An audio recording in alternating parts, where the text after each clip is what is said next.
de faire la division euclidienne, je vais faire ici un petit rappel de sixième. Oui, de sixième. Alors, je vais faire une division euclidienne en divisant 244 par 4.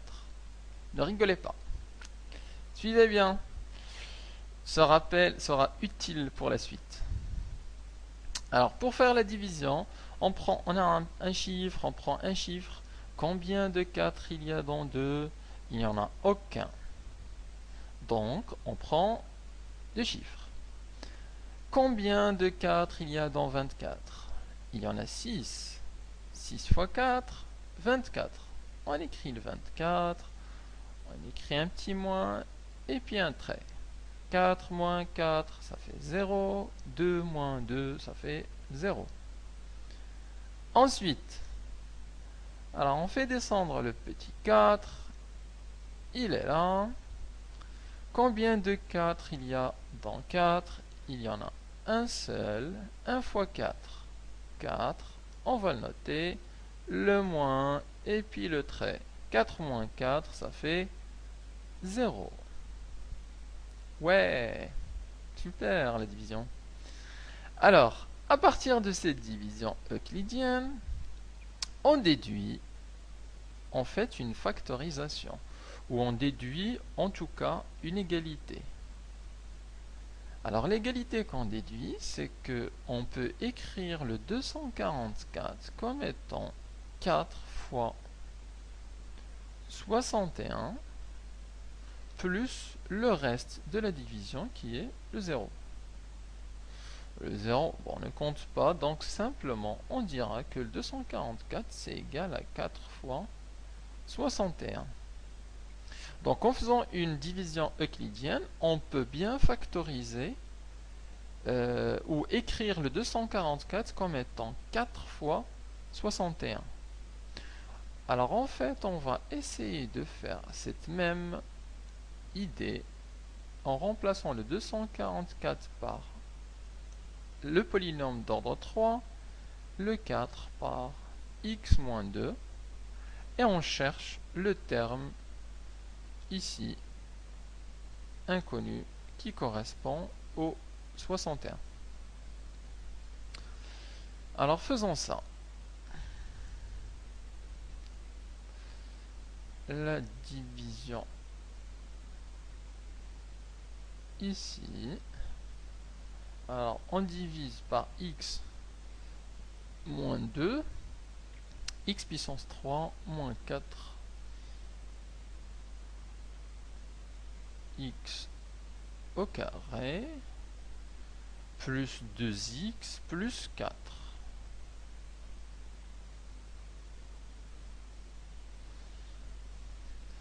Alors, on commence. On dit, dans x puissance 3, combien il y a de x? Il y a x au carré, car x au carré fois x, ça nous donne x puissance 3. Donc, on commence et on prend le x carré, on le multiplie par moins 2, ça nous donne moins 2x.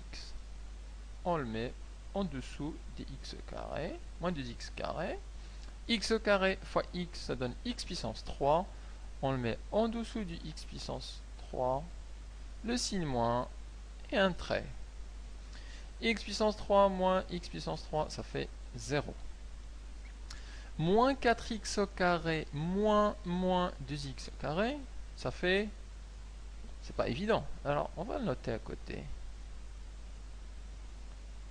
Moins 4x au carré moins 2x au carré.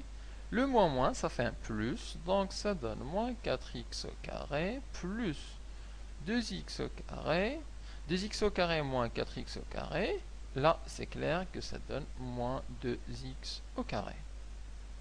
Donc il ne faut pas hésiter à écrire à côté au brouillon quand c'est comme ça, un moins d'un moins ou un plus d'un moins, où on risque de faire des erreurs. Alors de noter le petit calcul à côté pour s'assurer du résultat. Donc on a du moins 2x au carré. On descend le 2x, donc plus 2x, et on continue. Moins 2x carré. Combien de x il y a dans moins 2x carré? Il y a moins 2x, car moins 2x fois x, ça fait moins 2x carré.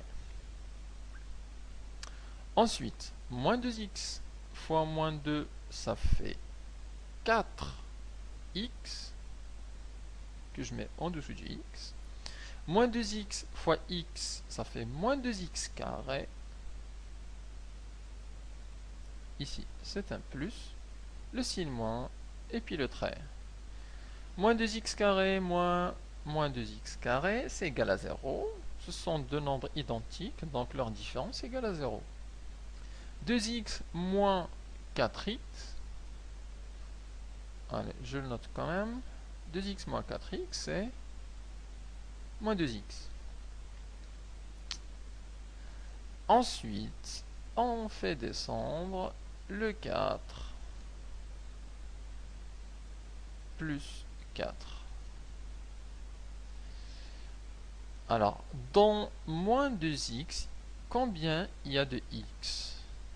Il y a moins 2. Car moins 2 fois x, ça donne moins 2x. Moins 2 fois moins 2, ça donne 4. On va le noter en dessous. Moins 2 fois x, ça fait moins 2x. Le signe moins, le trait. Moins 2x moins 2x, ça fait 0. 4 moins 4, ça fait 0. On a fini notre division euclidienne et le reste est égal à 0. Alors on peut alors déduire de cette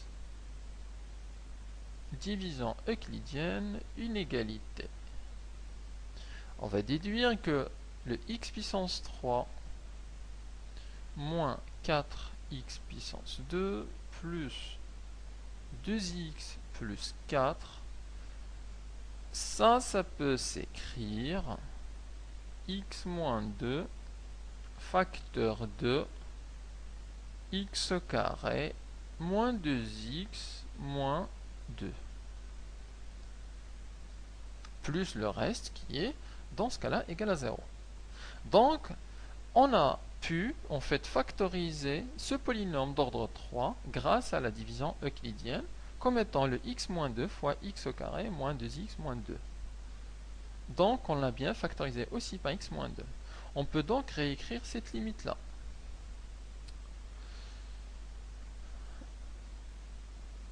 Alors, la limite, lorsque x tend vers 2 de x puissance 3 moins 4x plus 2x plus 4 divisé par x carré moins 4, c'est égal à la limite lorsque x tend vers 2. Au numérateur, on a réussi à factoriser par x moins 2. Facteur de x au carré moins 2x moins 2. X au carré moins 2x moins 2. Le tout divisé par le dénominateur. Ça, c'est déjà fait. C'est x moins 2 fois x plus 2. Une identité remarquable numéro 3. On a notre facteur. On peut donc simplifier avec. Et on obtient simplement la limite en 2 de x au carré moins 2x moins 2, le tout divisé par x plus 2. On peut là tout de suite remplacer par le 2. Ça nous donne 2 à la puissance 2 moins 2 fois 2 moins 2 et au dénominateur 2 plus 2. Alors 2 au carré ça fait 4, moins 2 fois 2 c'est moins 4. Donc ces deux-là s'annulent, il nous reste le moins 2 divisé par 4 On peut simplifier par 2. Ça nous donne moins 1 sur 2.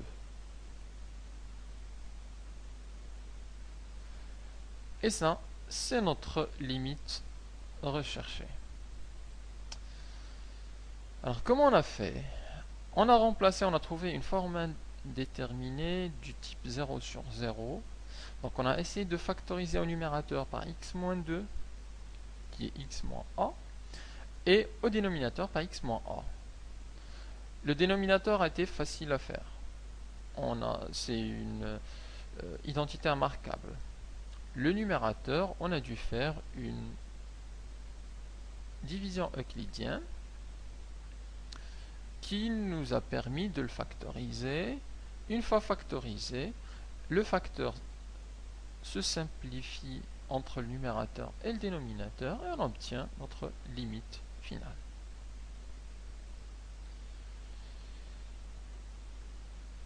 Continuons. Alors, donc, ces deux-là, c'est bon. Oui, c'est bon.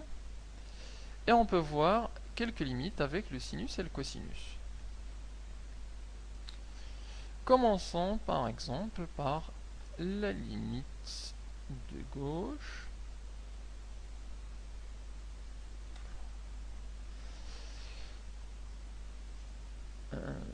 La limite du cosinus x sur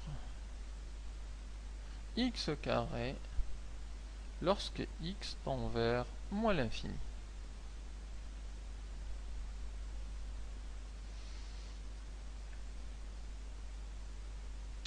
Alors, si on veut remplacer dans cette limite-là, voir ce que ça donne. Alors, au dénominateur, on sait lorsque x tend vers moins l'infini, donc moins l'infini à la puissance 2, ça donne plus l'infini. Donc, au dénominateur, pas de problème. On veut remplacer par le cosinus de x. Lorsque x tend vers moins l'infini, à quoi égale cosinus de x? La réponse est on ne sait pas. C'est une limite qu'on avait vue et qu'on a dit qu'elle est impossible à calculer. La limite du cosinus de x en moins l'infini ou plus l'infini, elle est impossible à calculer.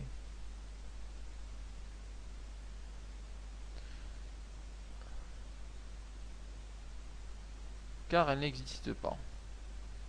Donc il faut utiliser d'autres méthodes, et notamment on a parlé d'une, lorsqu'on a du sinus et cosinus, en plus l'infini, on peut utiliser le théorème des gendarmes.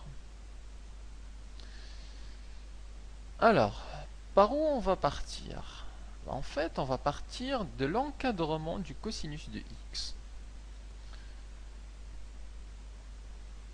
On sait que le cosinus de x, il est tout le temps compris entre moins 1 et 1, quel que soit x appartenant à R.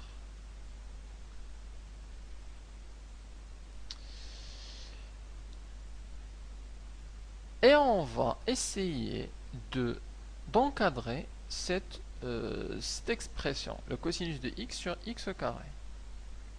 Alors pour l'encadrer, en fait, je peux prendre cette inégalité et la multiplier par 1 sur x carré. Celle-là, elle est multipliée par 1 sur x carré. Ce qui va donner moins 1 sur x au carré inférieur